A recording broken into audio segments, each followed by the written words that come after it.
সকালবেলা উঠে কিছুই করা যায় না।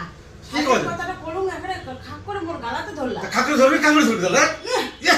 ঝগড়ার সময় মুখে না এত কালো কুটকুটো করা খায়। কি কারণ তো হাসি করে উঠি গে?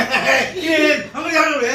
এ বাবা ঝগড়ার সময় কাম করা হাসে রে কামড়ে দিছে রে আগুনে ঝগড়ার সময় মানুষের মুখটা একটু রসকস থাকে। কোন রস থাকে? কুটকুটো হ্যাঁ ঝগড়ার সময় একটু রস থাকে কস থাকে আর বুলবুল সিংড়া সব থাকে থাকে তো। হ্যাঁ থাকে ওখানে থাকে না। এই পান দিলে দে মুয়া লাপা এই কেন এমন হচ্ছে জানো? কেন? আজকে কতদিন থেকে তুমি বাড়িতে বসে আছো? তো বসে বসে তো একেবারে মানে তার চোখের সামনে যখন দেখতে দেখতে তো তুই বারে বারে মুখ দেখিস মুই বারে বারে তোকে দেখা কেমন করতে করতে দুজনকে সহ্য করে ফেলি। বাড়ি যাস তো হ্যাঁ অন্য তুই সময় বেরো বাড়ি থেকে। হয় 7 দিন তুই বেরো না আমার 7 দিন মুই আ বেরো। মুই 7 দিন মুই 14 দিন যাই রামের বনবাস তুই যা এলাই যা তুই 14 দিন কে তুই 1 মাস করতে যা থাকিস না তো চোখের সামনে মুখ দেখতে দেখতে মুখ গেলে চোখের